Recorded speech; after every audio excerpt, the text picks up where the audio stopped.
Alright guys, welcome back to VALORANT News. We are now at the stage of getting the top 4 teams remaining at the VALORANT World Championship in Seoul, South Korea. Sentinels advance all the way. They take down Fnatic when it absolutely mattered most. It's been a crazy tournament so far. Who knows even at this point who the favourites are for the tournament, with Edwards still making a massive run on the upper side. So much to dive into today. Very much enjoy your thoughts in the comments below. Hit the like button if you enjoy. Subscribe if you're new as always. Thanks for the patience, by the way, with me over the last couple of days in making content around this. The timing has just been really difficult. I'm here in Riyadh, Saudi Arabia right now for the Esports World Cup for the Call of Duty stuff, and just the timings of when the VALORANT World Championship is on, time zone wise, with me being here and making content around the event that I'm at, it's just been basically impossible to make videos around the VALORANT champions over the last couple of days. But I'm going to give you guys one today. Hopefully I can do it over the next couple of days as well, and then obviously recaps in due course as well, rostermania, all that good stuff, and I'll be home in a few days time and normal schedule resumes. This comment from Zelsis, well, let's dive into how this played out over the coming minutes here, I suppose.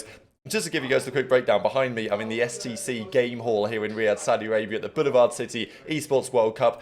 Very likely, VALORANT will be here next year for the Esports World Cup. It wasn't this year, it likely will be next year, so hopefully I can be here for that as well. But let's go through a couple of things. On rostermania, first of all, 100T, they didn't make it to the World Championship. They've got to consider what changes, if any, they want to make for next season. They are committing, however, to their head coaching Zix, keeping him on at least until the end of 2027.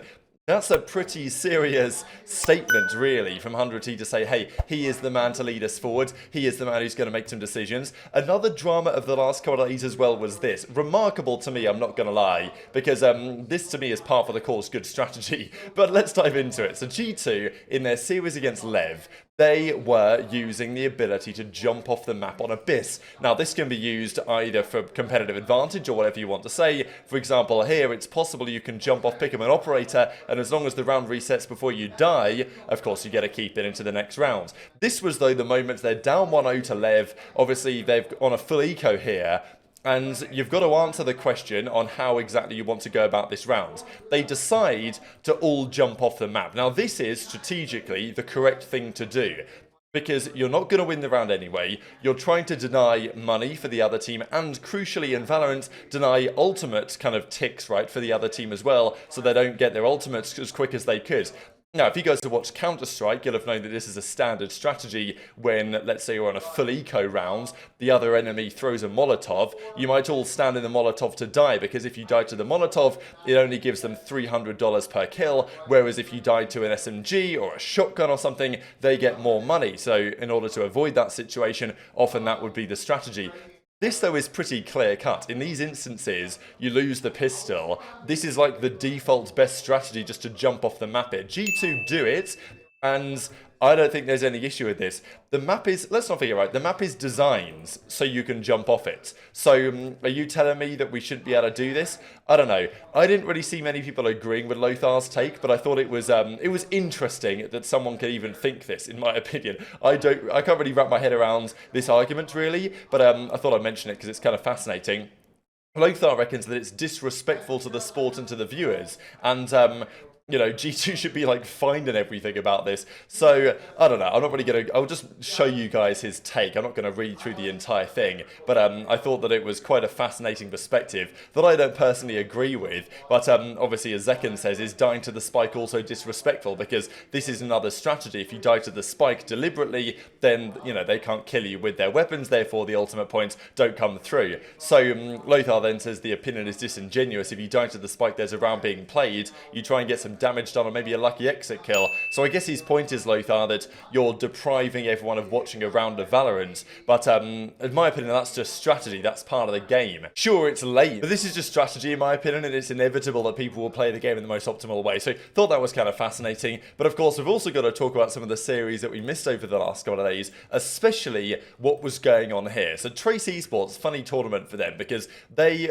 like put off a massive surprise, a couple of massive surprises in the group stage to even get to this point, and then they just decide to go home. I mean, they just got bodied, really, by both DRX, 13-3, 13-5, not even close, and then they bow out of the tournament shortly after that. G2, by the way, though, G2 confused me a lot, I'm not going to lie, because when you look at this team, you look at the way they play, you look at their numbers and the players on their roster, I'm surprised they're as good as they are on some level, right? Like the performances they've had this season, and the fact that they even made it to champions, and they looked at some points like potentially favourites to make it deep from the Americas side of the tournament.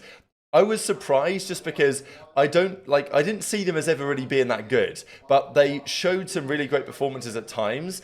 But when it mattered, it wasn't quite to be, right? So, yeah, Fnatic dominate them on the Haven 13-3. They then beat them on their own map, pick the Pine 13-11, and G2 eventually bowed at the tournament. This was a bad way to lose, by the way, as well, because, you know, you can't let Chronicle do this. In this situation, Boasters defusing the spike, fully blind. Chronicle gets a 3-piece and gets the defuse. The incredible thing about this was as well that you guys can see here the knife that he has is actually a special black market Easter egg variant of the butterfly knife with a very small chance of even getting it to appear. So, you know, there was a couple of things that happened here that just went in the favour of Chronicle. Not a round that you can lose if you're G2. Sentinels versus Edward, though, was a massive series, especially because Sentinels, they won the game 1 on Edward's pick, 13-9, and they went up 5-1 on the map 2. But after that, Edward just played some unbelievable VALORANT, right? And it's so exciting to see what this Edward team is now capable of. There's lots of talk about how they've been able to get to this point. The feeling is there was some discussion on this that with Edward struggling to find practice partners, Paper Rex actually decided to practice against them, and that seemingly has helped Edward big time over the last couple of days.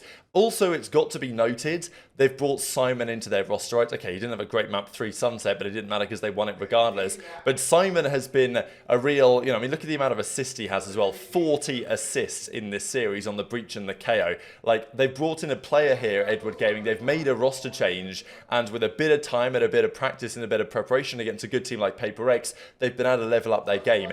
Can they go to the next level? That's a question. Zeltas with a bit of a rough series here. Eventually, Sentinels go down, but of course, it was not over for them. And then Leviathan, they take down Team Heretics on the upper side. This was actually really impressive from these guys because, you know, Lev, we've talked about how good they could be. Are they the tournament favourites? This was going to be a big deciding force in that. They take the Icebox 15-13, and the Lotus was an absolute Aspas masterclass on the Heretics pick. I mean, you know, no surprise. Aspas had, to be honest, a bit of a slower tournament than what we usually expect from him, but when it mattered, he really delivered here. So anyway, as we say, Sentinels went down to Edward the other day. The funny thing is that Boost Joe was taking his chances to just capitalise on this. Obviously, it didn't really work out for him, did it? Because as Boost Joe said a while ago, China will never be better than VALORANT or at VALORANT than North American teams.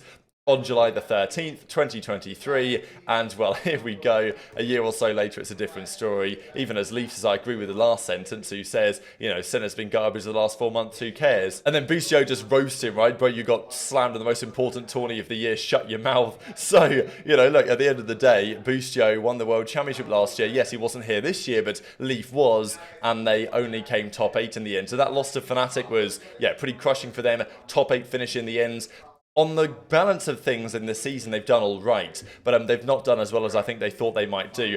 Let's talk, though, about the final series I wanted to mention today is the one that's just happened, really, Sentinels versus Fnatic. The losers round game to get all the way through to top 4. One thing that's got to be said, though, is, like, this feels like, well, it doesn't feel like Champions, right? It's meant to be Champions, it's meant to be the biggest event of the season, but the stage, the walkouts, like, it's just very mid as far as I'm concerned. It doesn't feel like Champions, really, when you're watching it, at least in my opinion.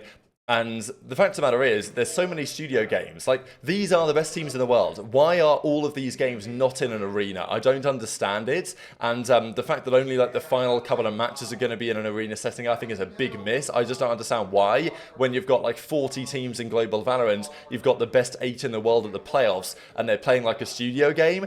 I just don't really understand it. So anyway, whether it helps or hurts certain teams, that's another debate. Tens and Boast are getting ready to go for this series, and I mean, look how it goes. Sentinels take the win 2-1. They won the game 1, 13-11. They clutched up big time on the Sunset, winning all those offensive rounds in a row. Bind went Fnatic's way though, 39. But on the final map, Lotus, this was an absolute domination really from Sentinels, 13-6. Dominated the attacking side. And Zekken, what a performance from him again. Got to be said, on the Fnatic side, they've not had the season they wanted, right? I mean, Fnatic were talking coming into this year that they were going to win, you know, all of the international events. They were trying to go 3 for 3. I mean, they've basically won 3 matches on an international stage, right? Like, it's not been great.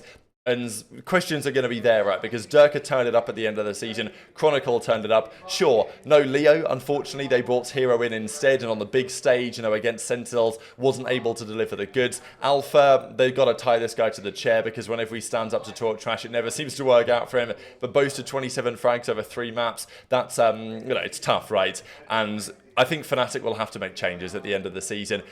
Sure, they didn't end the season with Leo, unfortunately, but this result, top 6, is not good enough. And, we'll see if 10 said anything on the matter here. They advanced Sentinels all the way through to top 4. GG's beat Fnatic. Was hard to get going in the series today. Didn't have its greatest series, but they play the winners of Heretics and DRX, which is going on as I am recording this video. And this, of course, becomes Zekken's furthest ever run at a World Championship, which is pretty exciting stuff. And even Boostio says, take it all back what I said about Sentinels. They are winning it all. So who are the favourites for this tournament at this point? It's so difficult to say. As John QT says, we made it to top 4.